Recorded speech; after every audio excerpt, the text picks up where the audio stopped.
Evet. Şaklatıyorum o muydu? Çok özür dilerim. Tabii. Ben ilk konu gibi düşündüm. O yüzden Başlatmayı şaklatmak olarak mı? evet, Başlatmayı tercih ederim. çok haklısın bu konuda. Uzun süredir konuştuğumuz bir olaya başlıyoruz şu an. Başladık sayılır. Heyecanlı mıyız? Heyecanlıyım. Hiç cool'luğa gitmedin. Hayır, heyecanlıyım. Fikre heyecanlı olmakla birlikte Hı hı. şu an bunun içinde bulunmaktan heyecanlı değilim. Heyecanlıyım deyince düşüyor. Negatif algılanıyor değil mi? Öyle Evet. değil ama bahsettiğim şey. Hayır, gerginlik başka bir şey. Aynen öyle bir şey. Gerginlik değil. Aynen. Ama hani ne olabilir? Çünkü bize çok iyi gelen şeyler her zaman iyi olmuyor hayatta. Mesela. Yani bize iyi geldiği için yapıyoruz ya biz bunu. İyiymiş gibi geliyor ya bize bu. Kalite olarak ya da bize iyi geliyor. Evet ya. O beni çok yoruyor biliyor musun? Ya da de mesela bu arada yoruyor.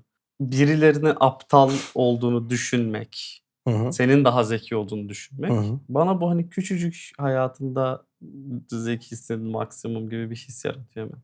Yani çevrenden ibaret bir insan olduğun için. Evet. Mesela çevrenin zekisi olmak bence iyi bir şey olmasa gerek. Bence çok kötü bir konum. O geyiği var ya işte hani etrafında zengin insanlar olursan zengin olursun. Bir falan mevzusu var ya. Bence o önemli bir şey yani. Zengin insanlar var çevrende Tamam. ve sen zengin olmayansın galiba, öyle mi? Varsayımsal konuşuyoruz değil mi? Evet, Yok evet. çünkü o Biliyorum. Şu an yok mesela. kendinden. Evet. Okey. Çevren zengin insanlarla dolu. Varsayımsal. Ve sen evet. değilsin zengin. Tamam. Zaten Yani sen- barınamazsın Hayır, sen muhtemelen. şoförüsün oğlum. Tabii evet. Ama Yani. o ya hani zaten öyle bir ortamda bulunma falan. Ha. Öyle Networksel şeyler. gibi şeyler var. Aynen. Zeki insanlarla olduğun bir ortamın var mı? Ya yok be. Gerçekten yok. Dürüstlük kazandı. Maalesef yok. Peki zeki insan tanımlasana ya mi illa işte sayısal okumuş. İşte 3-5 for ne yani zeki insan? Çözüm de çünkü kimisine zeki geliyor ya. Çözüm derken? Klasik geyiği. Abi Avrupa'da insanlar Türklere ihtiyaç duyuyor ya. Hemen çözüyor abi. pratik zeka gibi Hani, şey. aynen. Ben biraz şeyden ölçüyorum galiba. Düşündüm de şimdi akıl yürütme yoluyla ölçüyorum galiba. Yani sana bir veri sunuyorum ben. Tamam. X bir şey söylüyorum ya sana. Onu algılayış ve bana geri Anladım. Geri bildirim verme beni de. şeklindeki şeyle. Katma değerle ölçüyorum yani. Peki Söylediğim aşırı şey katma cevabı. değerli biriyle konuşuyorsun ama karşı taraftan Hı. karşı tarafı istediğin gibi algıla. İstersen Fenerbahçe Galatasaray algıla, istersen falan işte. Hı. İstediğin gibi algıla. Tamam. Atıyorum daha az mı takılırsın? Yoksa olur mu? Abi adam sonuçta zeki tamam. Hı. Mallıkları var ama hani mi? Ben daha çok eğleniyorum galiba ya. O karşıtlık oluşuyorsa ya da Tamam. hani bir bu. Peki Bu adam oluyor mu? bucu oluyorsa o bir Mesela eğlendiriyor beni. bir arkadaşın sonuçta arayıp abi gel Kadıköy'de buluşalım diyorsun ya. Tamam. Biri zeki diye ya da Tamam. ona rağmen zeki olması seni mesela arattırıp takılalım dedirtir mi yoksa buluştuğunda denk geldiğinde mi? Abi konuya göre çok değişiyor ya. Ne anlat? Yani hangi kategoriye koyduğuna Yakınlığa göre. göre değişiyor. Yok hayır o neci. Onun sıfatı çok değiştiriyor. Anladım. Yani siyasi bir şeyse farklı. Atıyorum çok belirgin bir huyu var herifin. İnanılmaz Galatasaraylıysa farklı bir şey mesela. İnanılmaz Galatasaraylı olması siyasetten daha mı kritik senin için? Ya çok benzer şeyler Sen Fenerli miydin? Beşiktaşlıyım, rica ediyorum. Tamam pardon. Çok özür dilerim. Tabii, Geçen tabii. şöyle bir şey duydum. Aşırı Fenerbahçeli Hı, tanıdıklarım var. tamam. Bunlarla böyle çok da işte birkaç senedir tanışıyoruz gibi bir şey oldu. Aşırı da eğleniyoruz. Çok sevdiğimiz insanlar falan filan. Bana şöyle bir savda bulundu bu öyle bir şey. Abi hayatımda hiç Ne geliyor ya? aklı olan bir Galatasaraylı tanımadım Ya dedi. hayvan herif ya. Tamam. Bu bir dişi öncelikle. Şimdi bizim iyi anlaştığımızı, beni sevdiğini, zeki olduğumu düşündüğünü falan Tamam. biliyorum ve böyle yaptım. Ben Galatasaraylı dedim. Bu kadar net olmak bu ya da bu anıya ne diyorsun? Bilmem ne olanlar adam değildir falan. Aynen. Gibi. Oje süren gaydır falan gibi Direkt. şeyler oldu. Bir tanesinde olmamasının bir özel bir sebebi var mı? İki tanesinde yok. İki tanesinde olmamasının 3 önemli. tanesinde yok. Totalde bazılarında olup bazılarında olmamasının bir sebebi var mı? Abi şöyle benim elim çok güzel. Yani bir erkek eli düşününce bir erkek eline oranla güzel bir elim var tamam mı? Buradan başladın düşünmeye. Ya bir gün. Şöyle oldu hayır. Farklı renk sürünce atıyorum mesela böyle göz ucumla elini görürsün ya. Abi böyle çok güzel bir el ve o benim elim değil gibi bir his geliyor. Çünkü gerçekten çok güzel oluyor. Birkaçını sürmek şov ya. Yani hepsini sürmek çok. Hmm. Yani şov işte. Çıkış noktası çok garipmiş. Abi renkli süremiyorum. Yani mesela eline lan benim de çok Gerçekten güzel falan yabancılaştım. Anım olduğu için sürmüyorum. Yani bu yani yaşanmış bir şey. sana siyah süreceğim. Asla o değil işte hani. Aha da zaten ben onu belli ki yapmamalıymışım deyip vazgeçtim. Konuya geri dönmeye Galatasaray, çalışacağım. Lütfen. Galatasaray değil konu da neyse. Keskinlik gibi duyuyorum. Yani çok keskin bir Çok şey ya bu. sert evet. İnanılmaz keskin. Sıfır köşeye sahibim ben. 90 derece yaşıyorum falan gibi bir şey ya bu. Evet. Ya sanırım çok güvenli bir alan ya. Bir de bunu sadece bunda yapmıyordur ya. Hani tek kırmızı çizgisi bu değildir ya yani. Bence tek olabilir. Yani çünkü şöyle abi futbol, yani bunu biraz futbola indirgeyeceğim çünkü orada da çok gördüğüm şey. Aynısını siyasette yapmıyor mudur? Eczacı başını tutan birinin hani vakıfbanklı maldır gibi bir şey dediğini hayatımda duymadım ama bunu duyduğum, denk geldiğim oldu. Başka bir arkadaşımsa maç izliyor ve hatta onunla bir gün şey izledik yani Fenerbahçe Galatasaray maçını evde izliyoruz. Abi atıyorum Fenerbahçe'nin birine dokunmuş, abi Öldürsün kırmızı kart Evet, falan. evet. Mesela Galatasaray'la gerçekten hani Ya bırak müdahale kalk ya, bir edilmiş. şey yok bunda Aynen, ya. yani bunu tatava falan. Ama aynı şey bayağı. Bence bu iki şey aynı. Bunun Evet. ikisinde Fenerbahçeli olmasının herhangi bir önemi yok. Yani bunun Evet. ikisi Galatasaray'da olabilir, Samsunsporlu Daha ya da İmpaşa 306 Yozgatsporlu da olabilir. 306 görüntülenmede birilerini karşımıza almayalım diye uğraşını. Futbolla girdik sıçtık zaten de. İkisi de bana çok sert, ağır, ne gerek var gibi geliyor.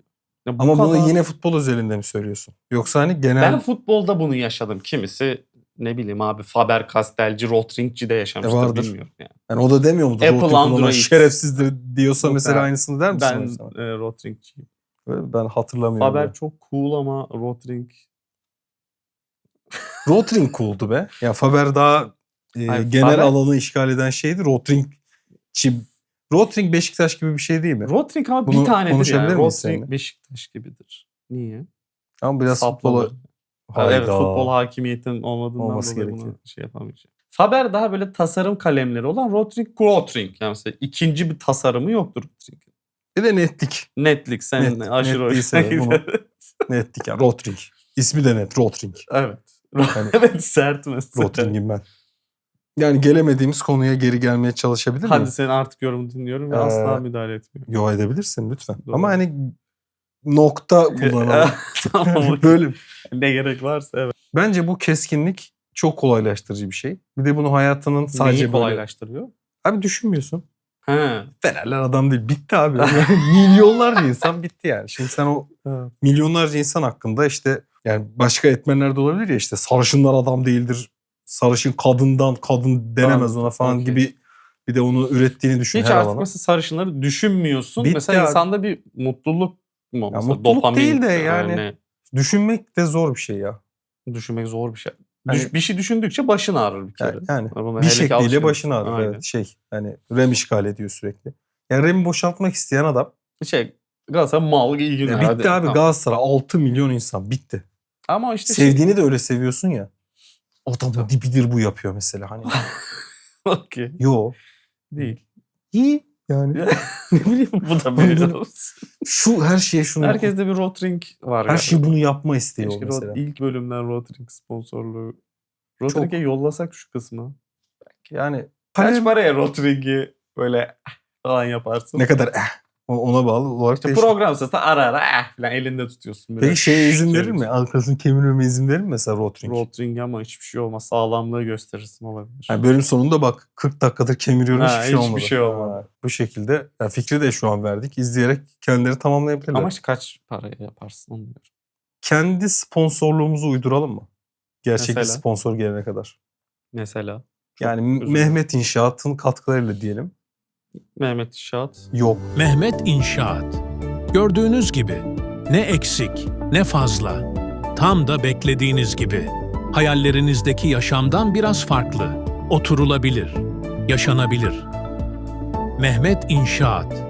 Yeni bir şey beklemeyin. Hawaii Meteor Mother izledin mi? Yok. Orada Barney kız tavlamak için bir karakter üretiyor kendine. Ve bunun için böyle web siteleri oluşturuyor. Google'a Mehmet yazınca atıyorum birilerine bağış yapmış, işte yardım bilmem neleri dağıtmış, doktormuş, insan kurtar falan böyle web sitelerinde, forumlarda şeyler çıkıyor. Aile kız da deyip düşüyor Barney'e. Yani Ya böyle ben- bir şey. Mehmet İnşaat yapacağız mesela. Ve açacağız sitesini. Ve mehmetinşaat.org bizde. Bakın Uşak'taki 3+1 sitemiz falan. Her şeyi koyacağız Aynen. yani. Ben hiçbir Yakında şey- sizlerle ya da site çalışması falan o da olabilir. en azından Yani. hani Orada mı Baş- inşaat halinde be? Şov sesi inşaat halinde güzel. Yok, ben hiçbir şey koymamak gibi düşündüm. Peki alt bant mı Fatih Altaylı gibi? Özlüyoruz. Hayır, hep var yukarıda. Bir de alta şey geliyor. Ha, öyle yani. Direkt Mehmet orada duruyor. İnşaat. Alta da bant gelip duruyor işte. 3+1'de fırsat kaçmaz bilmem. Peki Mehmet böyle ikiz kuleler gibi ve arada Şahin uçuyor gibi bir logoya ne diyorsun? Hani, Ben bir binaya Mehmet'in yan bir şekilde giydirilmesi gibi düşünmüştüm. böyle. Yani bir kule gibi düşün. Anladım. Kuleye yan bir şekilde Mehmet yazmıştır. Mehmet. Yukarı doğru. İnşaat. Aşağı Altta. doğru mu yukarı doğru? Yukarı doğru. Mehmet. Yukarı doğru gider oğlum. Mehmet aşağı iner mi? Abi Göklerdeyiz yani. Yükseklere hedefli. yükseliyor. Şeyde inşaat. Bu arada bir bölüm Mehmet İnşaat. Hikmet Kozmetik geliyor öbür bölüm. He, abi Her her hafta bölüm- logo yapamayız. Ha. Kanal D'nin ring falan bir hareketi Hı. vardı. Öyle reklamlar da olur. Hani. Mehmet İnşaat. Mehmet İnşaat. Ya çok güzel fikirlerim var. Masklanmış bir forklift. Böyle aradan geçiyor Evet. direkt. Ama bunun için orta bir açımız olması lazım. o yok. Çünkü seni alıp götürürse forklift Zorlanırız ya. Geri de getirmek gerekir ya. Şöyle bir şey geldi aklıma. Forklift beni götürüyor ya. Yani beni götürmesi gerektiği için yapıyor. Seni tek bırakacağız çünkü. Ve sen Mehmet İnşaat'ın yeni başlayacak bilmem ne sitesindeki kampanyasını anlatacaksın. anladım. O sırada bana ihtiyacın yok. Tabii. Yani Mehmet İnşaat'ta yüzümüz sensin ve benim gitmem gerekiyor ya sahneden. Çat diye Tamam. sana kesmiyoruz. Beni alıyor. Olur. Ve sonra sen şöyle bir dönüş yap. o zaman Mehmet İnşaat'ta yaz kampanyası. bir Bilmem kart falan. olsaydı Yani şu an Mehmet İnşaat'ı kaybettiğimiz an gibi geliyor bana. Mesela burada değişecekti, anladın mı? Sen diyorsun sürekli logo tasarlayamayız ama şu an Tamam. Mehmet İnşaat'ı kaybettiğimiz andayız ya. tamam. Böyle hareketleri yaptın, bir şey yaptın, itibar zedeledin. Hani Kestik. Lux, bizim Kestik Hikmet orayı. Kozmetik. Yani hiçbir şey değişmeden Mehmet İnşaat He, çıkıyor, Hikmet anladım. Kozmetik. Anladım. O kadar sponsorluyuz ki yarıda başka bir şey, arada başka bir öyle. şey. Tabii. İşte yeni konuma geçiyorum. Geç. Döner kapıda yay şeklinde yürümek isimli bir konu başlığı var. Bir insan ortadan giriyor buna. Evet.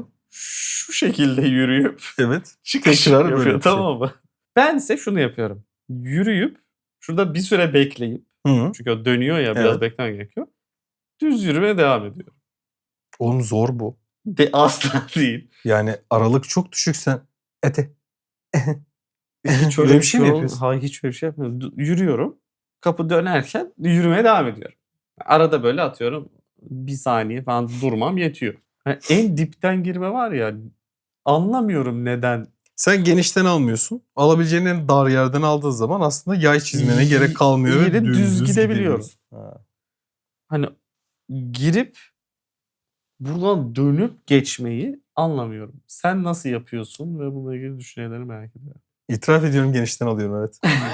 Çünkü içinde bir şey yapmak istiyorum abi. Onunla uğraşamam. Sen uğraşıyorsun gibi geliyor bana. Hayır abi, uğraşmıyorum ya. Denkleyeceğim falan. Asla öyle. Arkadaşlar Genişten herkes alalım. aynı şey yapıyor. Sen de buna uyuyorsun. Sen uymuyorsun. Demiyorsun ki ben şu an ne yapıyorum ya, demiyorsun. Sen inanılmaz mikro bir çaba sarf ediyorsun. Sırf sana bu denmesin diye, başka hiçbir şey değil. Ya. Evet, Ben kendi şeyimi söyleyeyim mi? Böyle mal gibi giriyorum gibi değil şimdi. Düşündüm niye bunu yapıyorum diye. tamam. Girdim ya belirli bir hızda. Tamam. Onu en bozmadığım şey, mesafeyi arttırarak böyle en sondan döndüğüm zaman aynı ritmimde devam ediyormuşum. Ritmini bozmak ne? Onun belirli bir hızda gidiyorsun ya, yürüyorsun. Konserde gitar çalmıyorsun. Hayır. Abi. Oğlum yürürken ritmik yürümüyor musun sen? Yani ister istemez de olsa. Hayır abi. Ritmik yürümek bana hala Böyle bir şey yapmana gerek yok ki. Öyle geliyor. Yapmana gerek yok. yürüyorum zaten, bir ritmi otomatik. Aşağı yukarı bir metronomun oluyor ama. Tamam. Hani çok. Okey. Muhtemelen Falan diye 75 yürümüyorsun. 80 okey. Onu en bozmadığın hal oradaki biraz vakit kaybını arttırarak ritmini bozmuyorsun. Ama yani. arada şöyle bir düşürüp geri hareket müzikte de hoş değil midir? Ben onu orada yapmıyorum. Nerede Allah yapıyorsun? Allah. Bir soru soracağım sana. Lütfen. Bizi sponsorluğa layık görüyor musun? Yani benim param olsaydı buna para verir Gibi. miydim? Yani sponsorluğu nasıl sattığınla alakalı bir şey. Bu sabah da Melis İşten'in Yekta Kopan'la olan programını Tamam. izledim, bir kısmını. Şöyle bir şey oldu, işte daha hani hazırlık yapılıyor gibi böyle bir şey var. Ha. Sahne yaratılmış. Ya ben çok acıktım falan diyor Melis. Ondan sonra ne istersin falan. Sonra çocuk diyor Bilmem ne ki, yemekli yanında- %10 sipariş falan. şöyle yanında oturan çocuk sorular sormaya başlıyor. Atıyorum işte randevuya çıksan ne yemek isterdin? Hep Hı. yemek konuşuluyor. En son nereden sipariş verirsin zor durumda kalsan? Migros hemen falan bir şeyler anlat. Tamam mı? Aynen. Hı. Ama bir de şöyle bir şey var. Mesela Crossover'da Hı. bir bölümde bayağı Doyuyor'ya gidiyorlar. Kadıköy'de var ya. Aynen. En son yaptıkları bir şey. En Aynen. sonlarından biri. Ve Orada çekiyorlar. Orada çekiyorlar. Hapur hapur da yiyorlar falan. Ve gerçekten hani orada arada hani güzel bir şeyse güzel bir şey olduğunu söylüyor. Ya da Evet. işte daha düzgün entegrasyonlar var ya. Evet. Bu güzel bir Bu örnek. mükemmel. Mesela buna hani izlenme azsa da ben sponsor olurdum. İyi entegre ediyorsa. Ben kendimi bir anda önümdeki o dikdörtgen şeyden bir şey Kağıt okurken tutup, bulmak evet. istediğimden emin değilim ya. Bence Araya bir şeyle girmek istiyorum. Bilmem ne yatırımda keyfini kaçırmayın. Bilmem ne olduğu zaman falan. Diğer der ama bulmak. bilmem ne yatırım Deseler derim bu arada. yani Şu an böyle bir şey olsa derim. kaç paraya? Yani Çok olmayan bir yüzü para. bir miktarı derim yani. Demin şov yapıyordun yok diye. Para istemiyorum dedim ben. Evet. Hayır yaparım dedim oğlum. Beleşe de yaparım ben şu an dedim. He pardon. Para Paraya gerek yok istemiyorum dedim. demedim. Çok Hayır özür dilerim. benim para ihtiyacım yok falan Şu an demedim. mesela Mehmet yatırım. Mehmet yatırım da olsa yapar mısın? Yaparım çünkü Mehmet yatırım ben para isterim özür dilerim. Aa, şu yüzden yaparım dedim. Sponsorunun olması durumu da bir fotoğraf ya. Tamam. Sponsoru var. Yani kimse tıklamayacak ya. Mesela- Mehmet İnşaat dedik. Yaptık bunu Mesut ciddi ciddi. Süren'in programı vardı ya. Mesut Süre ilişki banlı değil mi kardeşim? testi. Tam programı vardı. O adamın Artık bütün yok. geçmişini Hayır yok. artık yok programı. Onun yani ilk programlarından birine Tahsildaroğlu peynir Tamam. sponsordu. Tamam mı? Gerçekten mi? Evet evet. Tamam. Tam işte konukla konuşmaya geçmeden Tahsildaroğlu diyordu. Kendisi. Abi bütün seyirciler benim peynirim yapıyordu. Bu ama Tahsildaroğlu'nun başarısı olarak kabul edebiliriz. Bence bu şu an banlıysa hala, banlı değilse de bilmiyorum yani. Bence banlı. Bence bu başarıdır. Şu an Tahsildaroğlu gelse Tamam. ben o kadar iyi onu entegre edemezdim. Bu fikir yani Mesut Süren'in ya da işte programın bir fikriydi. Bu abi bunu böyle yapalım dediler ve bu mu başarı? Hiçbir fikrim yok ya marka mı dedi, Yani onun örneğin, şey mi dedi. Başarı orada mı yoksa zaten Tahsildaroğlu bunu ezberletmiş bize? Ezberletmiş bağırtması ve düşüyor gibi mi? kullandırmış ya da Mesut onu öyle yapmış falan. Ve bence başarı yani. Güzel fikir. Mehmet yatırım falan demiyorum ya mesela. Evet. Yani entegrasyonun öneminden bahsediyorum aslında. Atla bari. Bana gel. Gelmeyeceksin. Entegrasyon ama mikrofon var orada. Yani otur da. Karçuk kurçuk sesler gidiyor şu an. Ya şöyle mesela sponsor 3 tane seçeneğimiz var ya sponsorun olmaması. Ve 3. programda artık yapmamamız. Ya evet, bu buraya Tamam. gidebilir evet. Aynen. Sponsorun olması. Ve yüzlerce program yapmak. Bu kadar bir şey değil ya. Devam Bu et. mudur? Sponsorun olmaması, sponsorun olması. Olmasaydı daha iyi bir sponsora sahip olmam Evet. diye bir seçenek olduğunu düşünüyorum. Arslan döner kapı sistemleri tamam mı? İstiyor musun abi? Yukarıda bunu yaz bunu gerçekten istiyor musun ya? Peki şöyle açılsa İyi mesela bir görüntü mü şimdi sence? logomuz var. Tamam mı? Intro falan Geldi. bir şeyler oldu. En son geldi Envato. Neyse işte. Sonra bir anda "Vuiik" diye kapı açılarak biz başladık. Yalnız biraz hoşuma da Bence gitti güzel. ya. Biraz hoşuma da gitti. Bence güzel. Yat şey yapma ya.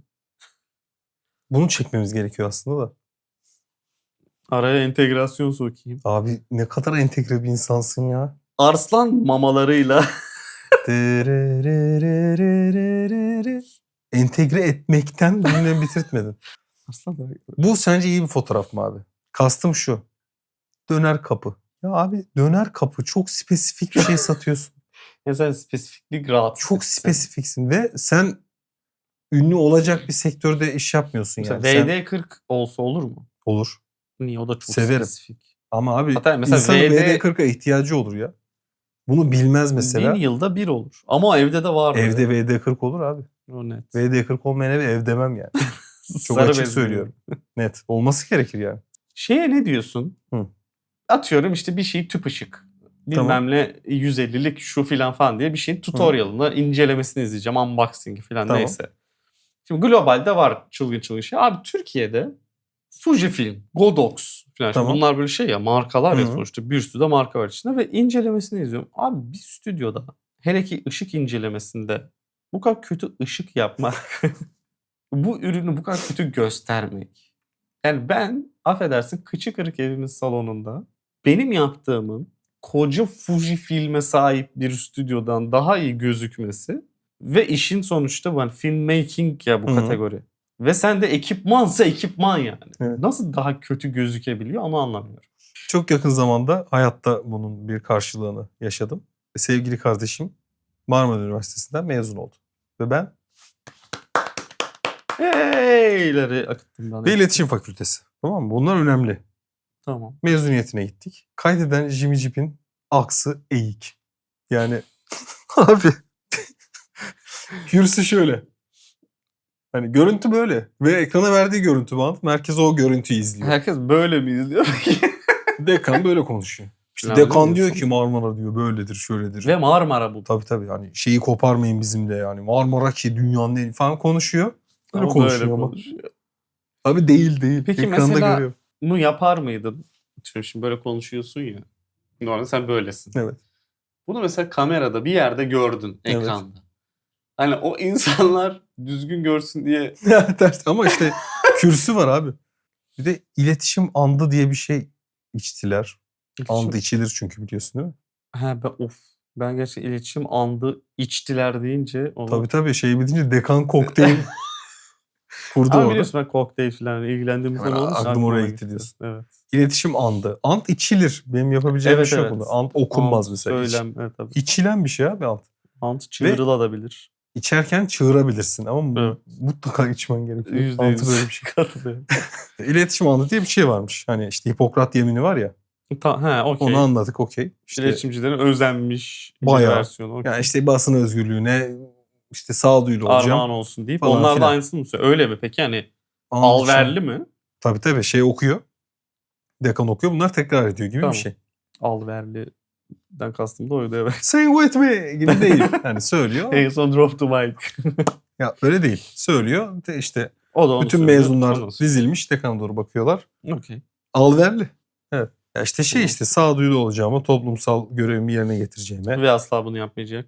bunu Muhtemelen. yapamayacak bir ortamda olduğum için yüksek ihtimal bu andı gerçekleştiremeyeceğime, An içerim iş diyor. bulmak adına elimden geleni yapıp gerekli kaypaklıkları da yapmak durumunda kalacağıma diye Ve ara ara hayatımda bu tip YouTube projeleri deneyeceğime deneyeceğime ve armağan yanılacağıma olsun. Aynen. and içerim falan filan gibi bir şey. Bu yapılıyor. Peki Orada hala çok yamuk mu da- var mı? Evet abi evet. O daha kötü zaten yani bir sürü insan var ya bu sefer hani kadrajda. Dümdüz çizili insan kalabalığı var ya. Her şey. Bir de kayıyor sürekli. Basın özgürlüğüne dair Ama ekranda bu şöyle işi bir daha gibi. ben böyle yapmayacağım falan gibi bir şey. Abi korkunçtu ya. Yapamamışsınız siz ya. Bir kere geldim ya okula sonuçta hani. Kızın özel günü geldik falan vay be kardeşim ulan ne baş. Konu söylemek ister misin? Ben hala konu söylemeden buralara kadar geldim. Söyle. Bunun editini kesinlikle sen yapacaksın. Sen rafını yapacaksın onu söyleyeyim. Ben detayına gireceğim. Şimdi şöyle bir başlık attım. Konuşurken üstüne tweet atan insanlar. Ne anlatıyor sana bu? Abi orada şey yapmış bilmem ne yapmış filan tip şeyler anlattı biri Tamam. bana. Ben de bunun tweetini attım. Hayır no. Ne? Konuşma sırasında sana cevap olarak üstüne tweet atmak yani o anlamda söylüyorum. Tweet attı pezevenk yani. Bir şey söyledi bana. Oh geldi tweet. Fav moruk. Eyvallah. Gibi bir şeyini Tamam. çağrıştırıyor. Twitter'da yapması gerekeni normal iletişimde yapıyor. Twitter'da da yapması daha iyi de. Yani Hani işte ama hani orası öyle bir kültür yani. Benim bir içeriğime mesela çok tweet demiştin sen. evet. Accept'te galiba emin değilim Olabilir. ama. Olabilir. Çok Ama yani o keşke yine biraz derinleştirseydin falan gibi bir şey söylemiştin. evet. Ama yani yine orada tweet atabilirsin yani. Uzun bir tweet atabilirsin. Ha, Video evet. tweet. O şey değil ya. Bu dediğim bayağı İçerik. sığlık bu söylediğim için söyleyeceğim Bir şey. örneğin var mı buna? Tabii şey gerektiriyor. Toplumsal olay, hayvan hakları, kadın hakları, Tamam. siyaset, futbol falan böyle geneli ilgilendiren bir konuda bir şey söylüyorsun ve ben sana diyorum ki işte orada öyle yapmasaydık böyle olmazdı. İşte kendini yöneteni bilmem nesinin şeyi olurmuş falan gibi bir Bu da olur, bu da olur. gibi mesela. Yani biz öyle atıyorum öyleyken böyle. Ne yapayım şu an ben sana? swipe. Bence bunun çözümü o ya. Hadi. Bilse keşke ya. Dün de konuşmuştuk. Sosyal kümeler var ve biz o sosyal kümelere ait olmak için şöyle giyiniyoruz, böyle giyinmiyoruz, böyle lafları etmiyoruz, şu lafları ediyoruz onun yerine falan böyle bir liste var. İşte Kadıköy, Taksim, Beşiktaş ne olur başka bunların yanına? İnsanı olacağım ben. Tamam. Tamam mı? Onda gereklilik var. Şu markayı giyemiyorsun. Tamam. Bunu diyemiyorsun. Ya da şu markayı giyiyorsun. Onu giymen gerekiyor falan. Zorundasın aslında Hı falan. hı. Bazı toplumsal olaylarda şu tarafta olman gerekiyor. Bunlarda da bu tarafta olman gerekiyor Tamam. falan gibi gereklilikler var ya. Aslında onu ben de öyleyim ha demek için giriyor ya konuşmaya. Aslında ondan bahsediyorum tweet atmak derken. Kendi konumunu belirtmek. Evet. Hayatında kediye dokunmadığı çok belli, tamam mı? Hani kediye çünkü şey dokunuyor böyle. Aha. Hani böyle eldivenle dokunur gibi dokunuyor mesela. Okey. Belli ki bir yakın ilişkiye girmemiş yani. Hayır, evde de girmemiş, sokakta da girmemiş. Mama Okey. koyacak, elini yalayacak diye korkuyor ama yarım saat sonra şey diyebiliyor. Evet, bu hayvan hakları. Her köşeye bir mama falan. Anladın mı meseleyi? Çok kötü. Yani her köşeye bir mama, yok bir kap bir su falan. Dost maması bilmem. Bunları böyle şey olarak cümlenin içinde hashtagler halinde ya da Tamam. böyle yapmamız gerekiyor diye geçirme gerektiği duyması. Yani bunu kastediyorum üstüne tweet atmak derken. Korkunç bir canlı oğlum bu ya. Kendi hayatından bir şey soracağım mesela. Kendinin nerede olduğunu belirtmek istiyor ya bu insan. Evet. Sen hiç hayatında kendi belirtmek istediğin bir yer var mı? Örnek veriyorum. Bir yerde müzik konuşuluyor. Hı. Kendinden bahseder misin? Yani ben de atıyorum. Yani orada çünkü şöyle bir şey var ya. Benim de albüm var. Da var. Evet. Ben de müzik yapıyorum. Hani şarkılarım Hı. var. Spotify'dan isterseniz dinleyebilirsiniz. Bla bla bla. Hı. Ya da hiç hayır abi, ben asla kendim. Sıfırdan giremem genelde ona. Asist bekleyip giriyorum. Sen Yani- müzik yapıyor musun? Da olabilir. Onu şöyle, onu söylemeni sağlarım genelde. Sen böyle müzik falan bir şeyler diyorsun ya. Ben de orada sana bir tane terim söylerim ki bu normalden fazla bir şey biliyor olabilir bu çocuk bunu dediğine Transpoze göre. dedin sen bana. Ben de Sen- sen de müzik yapıyor musun Aynen abi onu dedim. sağlayacak bir laf etmeye Peki çalışıyorum. bunun tweetten ne farkı var? Aşkım çok alakasız bir şey bu. Ben ufak mikro bir sosyal alandayım şu an ve Tamam. seninle oğlum içim dolu ama müzikle alakalı, onu diyorum. Ha, okey. Yani Boş. o zaman Anladım abi. Diğeri ay boş bir sıfırdan şey da yapıyor. söylerim. Ben müzik derim. Çünkü devamı var bende. Bu Anladım. var derim, şu var derim, bilmem ne derim. Üstüne konuşuruz. Diyorum ya, kediye dokunmadığın çok belli ya. Anladım. Müzikle alakan Hani, yok, onu şov evet yapını yani. yapıyorsun gibi oluyor benim örneğim. Transpoze. Ne diyorsun bu konuda? Ne diyeyim ben ondan? 7 nota var diyebilirim. Hani abi. 7 nota. Ha? Si bemol. Ha? Devam yok işte. Ondan bahsediyor. Okey. İşte canlı olduğu için, buradaki örnek kedi olduğu için. Ah kıyamam ya, ıslak mendil arayacaksın şimdi ya. Anladım abi. Ya o kadar belli ki. Çünkü lafınla sözünle bir sahtekarlık yapıyorsun ama kaşın gözün seyiriyor ya. Çok belli oğlum. Bu insanlar Delireceksin. olmasın hayatımızda. Yok ya, olsun da benim Okey. hayatımda yani bir şey yaparım böyle bir konuda. Şöyle Aa, olabilir. çiğ herif. Çiğ varlık falan derim yani. Dedin ki arkadaşınla, abi ne zamandır seninle oturup bir rakı içmiyoruz dedin. Tamam. Gittin mekana. Tamam. Rakını içtin. Mezelerinden yudumladın. Meze yudumluyor. Tabii ekmeğinden yaladın falan, her şey yaptın. Ve kırıntılar oldu. Oradaki görevli abi geldi. O mükemmel aletten mi bahsedeceğiz? Cebinden dedi. Ping öttü. Onu şöyle hareketli aldı. Oğlum çok kaymak gibi bir hareket ya. Kaymak Oğlum, o gibi ya. mükemmel bir cihaz ve asla değeri verilmediğini düşündüğüm bir cihaz bence. Senin hayatında şey yok çünkü. Hani aynı örtüyü temiz tutmak gibi bir refleksin olmadığı için senin hayatında şey yapamıyor. Hayır, ben şu an o cihazı övüyorum. Sana katılıyorum. Ama Ha. hani biz niye bunu evlerimize almıyoruz? Çeşit çeşit, boy boy. Niye her odaya bir tane Hayır, koymuyoruz ben gibi şey değil gibi yani. olması gerektiğini düşünüyorum. Mesela abi o hareketi yaptı ya. Abi Ah. teşekkür ederim. Hani onun da bir değeri olduğunu, sadece abi de olay olmadığını. Hmm. Evet, o hani smooth'luk önemli. Oğlum o hareket Onu çok öyle. kötü yapanlar da var bu Evet. arada. Ama hani onu böyle alıp mesela yere atmak. Hayır abi, o Evet, cihazın evet. olayı Evet. onun o yuvasına onu almaktır yani. Kesinlikle buna gerekli önem vermediğine katılıyorum. Teşekkür Ama masada şöyle bir şey oluyor. Ya bilmem ne. Bir an Deyip de büyülenip şimdi oradan direkt geçiyoruz. Evet, orada şunu yapmamız gerekebilir.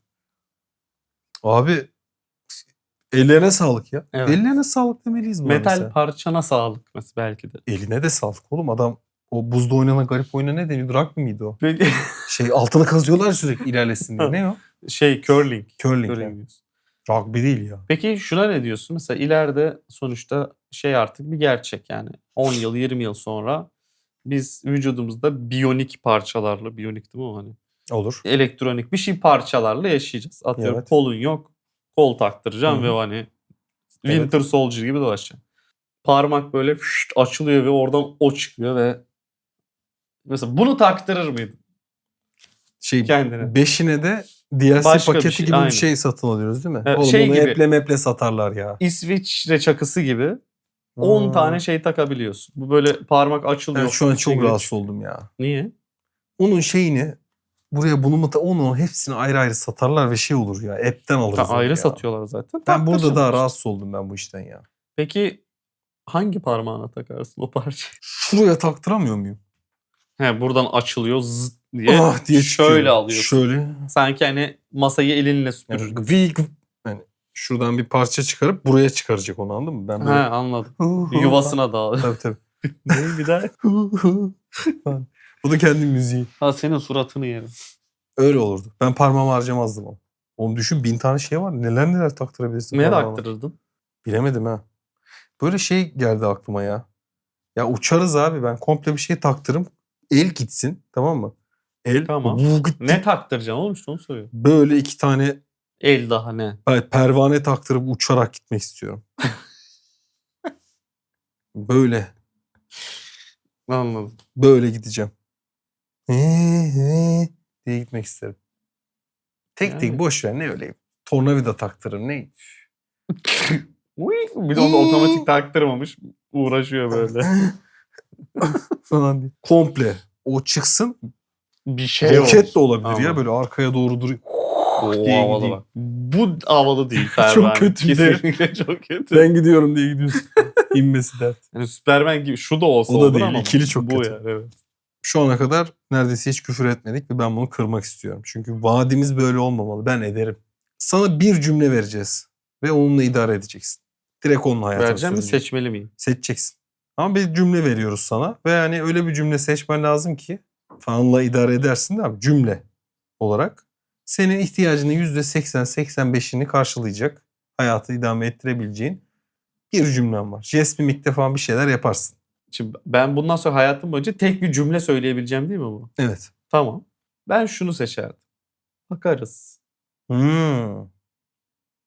Düşünüyorum. Şunu yapalım mı? Yarın şey yapalım mı? Bakarız. Şimdi gelsem okey, gelmesem okey. Evet. Ama bu Bakarız. verilmiş sorulara çok güzel oturuyor. Tamam. Yani ne ihtiyacım olabilir? Dolmuşça parayı uzattın.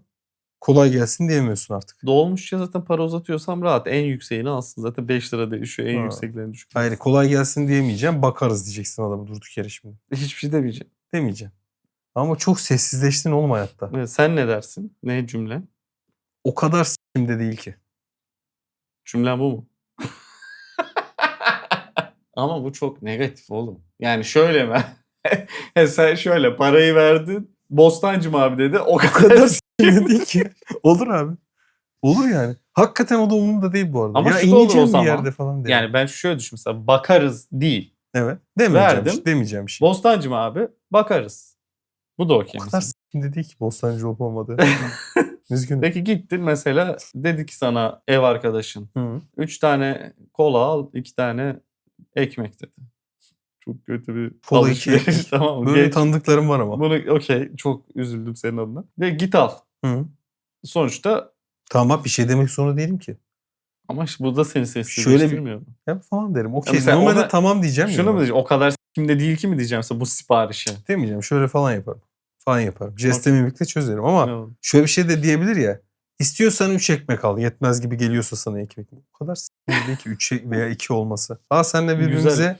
bir söz vermiştik. Bunu hatırlatarak. Acaba bunu Ben bunu bugünü kapatabilir miyiz? Ben o mevzuyu çok büyütmeyi düşünüyorum şimdi. Ne Yani yapıyorsun? mevzudan bir kısa bahsedeyim. Evet. Merhaba'nın gücü diye Diyebilir Flu miyiz? TV'de öyle geçiyordu o. Ha. Adam öyle bir şey söylüyordu. Merhaba'nın gücü falan diye. Adamın adını hatırlamıyorum. Buraya bire yazarız. Bilmiyorum. Üşenmemize bağlı. Yaz bir yapacağız mı bunları ya?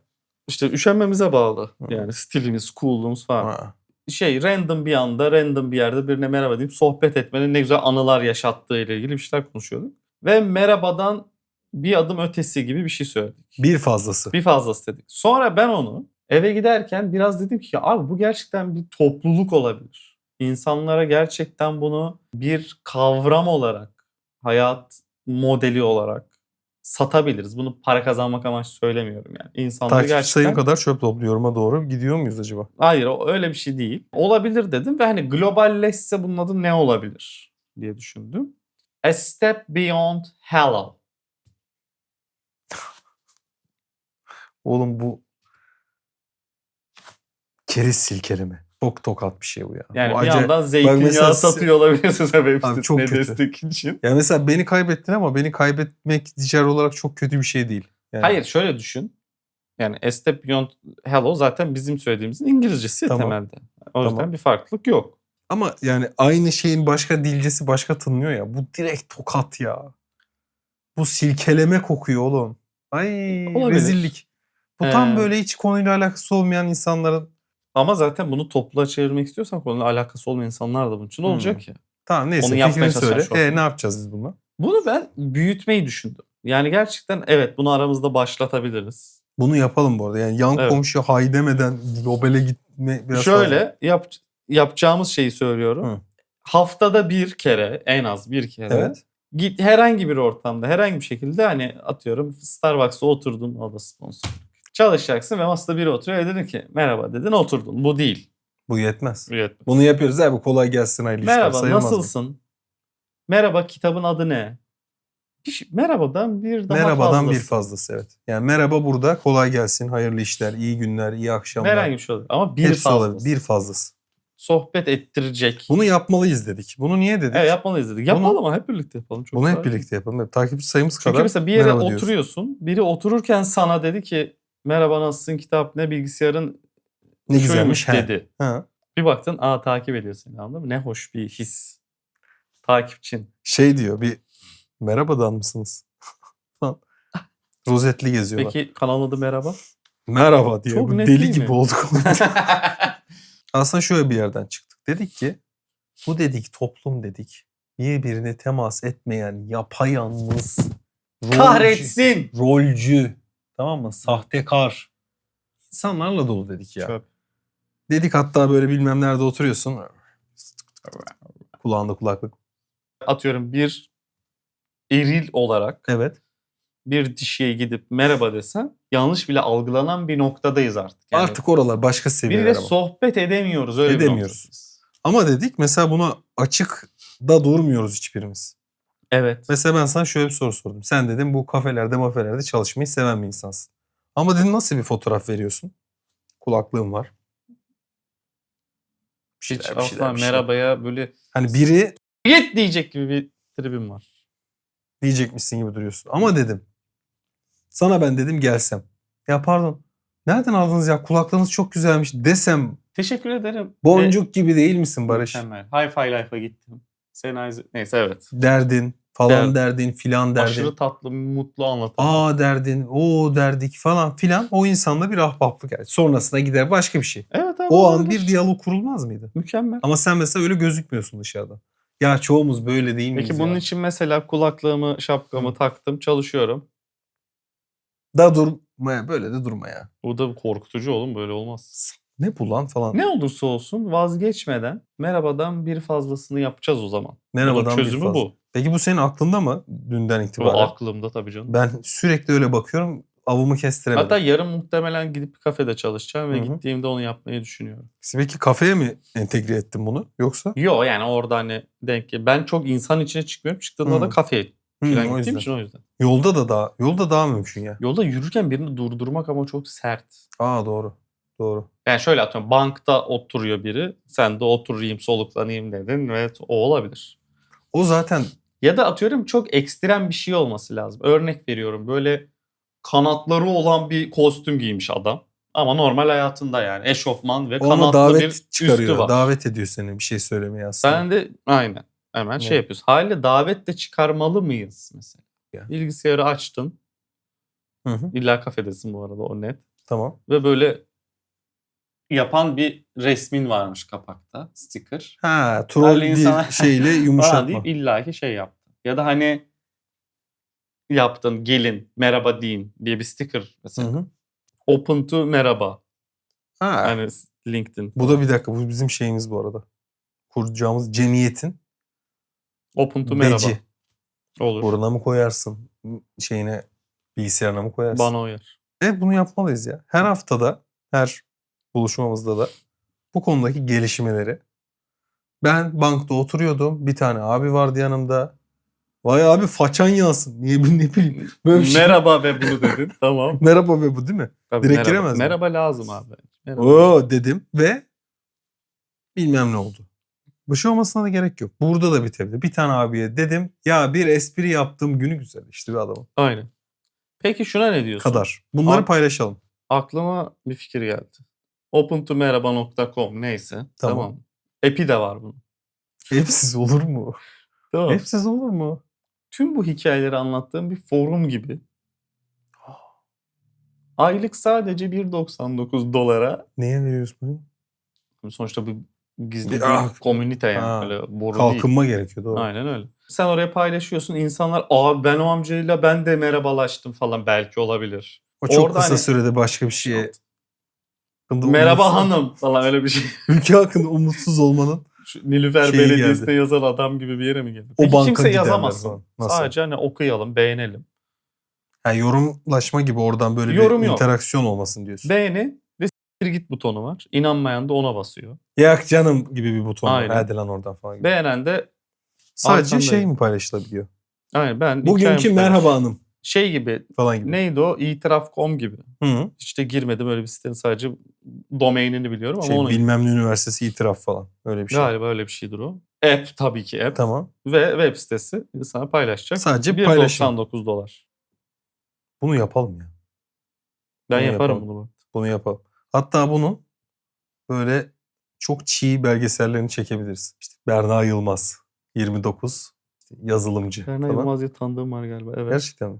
Bu web sayesinde gerçekten bir gün şeyde oturuyordum.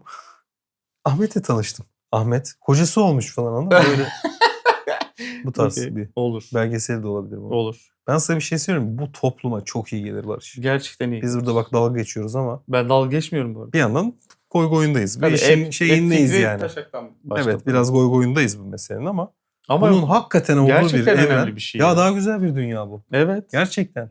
Çünkü dedik ya pozlar, mozlar böyle bir şeyler geziyoruz Abi ya. Instagram bozdu bizi. Yalnız tipleriz abi. Hiç şovumuzu momuzu boş ver ya. Herkes bir merhabaya muhtaç. Bak Barış. Instagram'ıma gireyim şöyle kaydırayım çok iyi videolarım var. Mutlu olduğum fotoğraflar var ya. Hakikaten mutlu. Ben Instagram biraz öyle kullanıyorum ama genel öyle kullanmıyor. Evet. Böyle mutlu bir çocuk görüyorsun. Bir şey oluyor. Laks meme falan öyle şeyler de var. mesela. Aynen öyle. Korkunç. Aynen öyle. Bunlara gerek yok. Evet. Bir merhaba. En azından meme de geliyorsa ona da bir merhaba önce. Ya merhaba. Sonra ne merhaba. yapıyorsan Merhaba yap ya. değil mi? Merhaba. Meme mi? Merhaba. Merhaba. B-cup mı falan de ve Evet, sonra ne yap? Evet. Ben onu Nezaket Evet. ve ikili ilişki. Çok önemli. İkili ilişkiyi çok özür dilerim ben yanlış anladım. Burada bir şey demen gerekiyordu. Yo bitiriyormuşuz gibi geldi. Bitirelim. Bu arada beğenmeyi, yorum yapmayı ve paylaşmayı unutmayın. Çok önemli bir şeymiş biliyor musun? Bunu söylemeyince insanlar bunu yapmıyor. Hakikaten işe yarıyormuş ya. Evet. Çünkü Ya bu- öteki türlü zaten kapanmayı algıladığı an kapatıyor muhtemelen. Bir gitmeden bir liram var mı gibi Son bir şey. bir falan. Ha. Beğenmeyi ve Yani. yorum yapmayı unutabilirler ya. Şimdilik unutabilirler. Bence asıl şimdi lazım. O boost etkisi Asıl falan. önemli olan ne biliyor musun? Hype butonu. Ama mobilde mi oluyor öyle bir şey yok. Hepsinde var. Valla. Mobilde var. Nasıl mobilde var ya? Hiçbir fikrim yok. Zor bunun etini ben tek yapamam. Ha, sen yapacaksın. Kes biç. Sonra şey yapacağız işte. Ben Daha gireceğim. kanalın ismi yok. Merhaba. O merhabayı alabilir miyiz sence ya? Bence alabiliriz. Neyini alıyorsun oğlum merhaba? Merhaba diye kanal mı olur oğlum? Merhaba ben Enes olabilir ancak. Merhaba oğlum. Ya ilk alınacak o şeyden biri değil mi? Selam. Merhaba. Merhaba@gmail.com senin mi? Demek ki alınabilirmiş. Hiç aklına geldi mi merhaba@gmail'i almak? Bence merhaba alınmamış olabilir. Merhabalar. Ben hep öyle kullanıyorum onu. Merhabalar. Merhaba da merhaba olabilir yani. İki ağlı da gayet okey bir şey. O ne öyle be? Olmaz mı? Çok sert tepki verdim ki benimkini kabul etti. Ha. Bunu deneyelim. Bence buraya gelene kadar çoktan fade out oldu ve bitti bu. Zaten. Öyle hayal ediyorum. Sen de mi Yani öyle yavaş hayal yavaş karar ama böyle şey gibi yani 1 dakika boyunca ediyorsun? Oha. ses böyle yavaş yavaş düşüyor, yavaş yavaş 1 kararıyor. dakika mı? Evet öyle. 1 dakika. Çok iyi değil mi? Bir de bu kaç dakika acaba? Bu kadar izledi biri falan. Bu kardeşim izlemez ya sonuna kadar bir yandan da ya. Hiçbir önemi yok. 306 görüntüleme diyorum. Ne diyorsun? Belki 2 bölüm çıkar. Oo. Peki yavaş yavaş girmeye ne diyorsun? Ona ayır ona. Tamam. Ama bu çok yorucu ve iğrenç ve çok güzel Direkt fikir. girmek. Sonunun 1 dakika olması. Tamam okey. Hayırlı uğurlu olsun. Teşekkür ediyorum. Ne haber lan?